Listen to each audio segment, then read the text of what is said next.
Hi everyone, you might be noticing that as these car bodies come off the printer, some of them are quite small because a lot of people drew them right to the minimum size that I said they could be.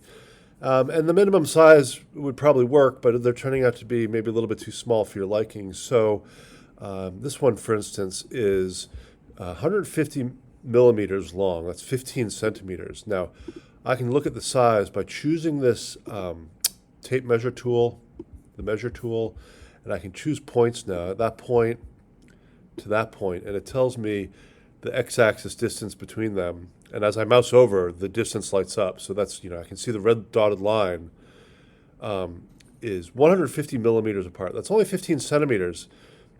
And when it comes off the printer, that's kind of small, right? The maximum length these things can be is about 240 or 250, right? And so I'm going to show you how to make this bigger with just a few keystrokes. Okay, so this is 150 long. It comes off the printer. It might look too small for you. So all you have to do is this. Well, first of all, let's have good habits. And this says Part Studio 3. I'm working on a student's car here. The first thing I'm going to do, and we should always do this, is rename this. I'm just going to call it body. And whoever owns this can change that if they want to. But it just, especially when you get a lot of different parts going on down here, it's good to have them labeled. Anyway, there's the body, but I'm not going to mess too much with it because it's kind of cool and the person did good work. And what if I mess something up? I don't want to mess it up. Or if I do, I want it to have no consequence, right? So first thing I'm going to do before I start changing things around is duplicate the body. So body, copy 1, that's what I'm going to mess with. Right? So if the student doesn't like what I do, or if I mess it up beyond repair and I didn't keep track of what I changed, we still have the original right here. Okay, body copy 1. The first thing I'm going to do is get rid of these holes, because if we turn this twice as big, well, we're not going to make it quite twice as big, but if we did, those would be 8 millimeter holes. So let's get rid of the holes. We'll redraw them in just a minute. Let's see where the holes are. Sketch 3, that's not it. Sketch 4, that looks like a hole. Before I delete it, I'm going to suppress it to see if that's really what I'm after. And it is. So sketch 4 I'm going to delete. And the extrusion was extrusion 3. Right? And then I'm going to go find this other hole too over here. Is it 7? Is it 8? No. Is it 9? Going down the line here. 10. Nope. Is it sketch 11? Don't think so. Sketch 12. Nope, that's something inside. Sketch 13. And I must have gone past it. What's this one here? Sketch. I don't know where that hole is. I must have missed this hole. 8. 7. Sketch 6. There it is. That's extrude 4, so it must be sketch. Yeah, sketch 5 is. I'm going to delete this hole here, right? And that's going to make that extrusion obsolete.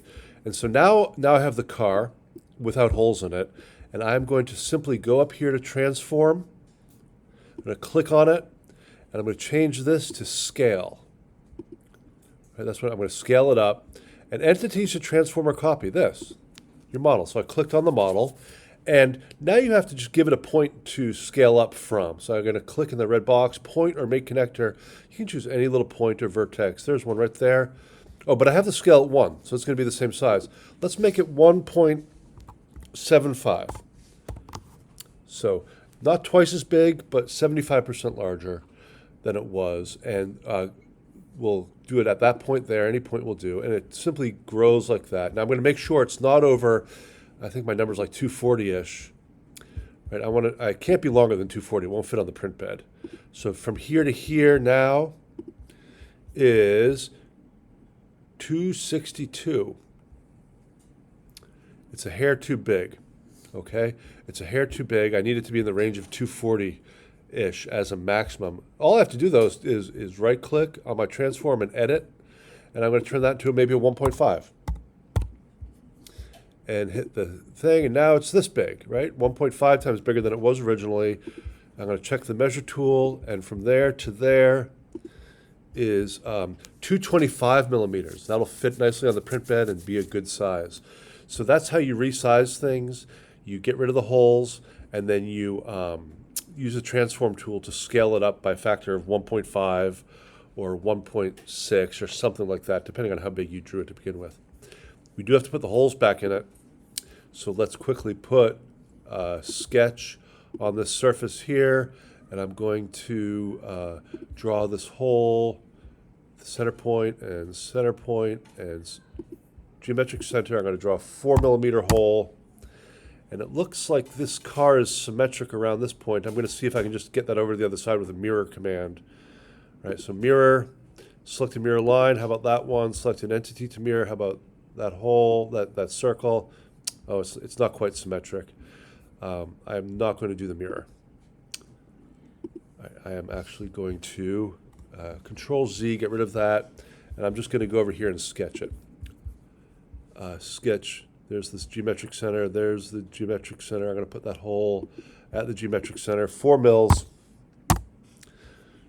and extrude, remove material.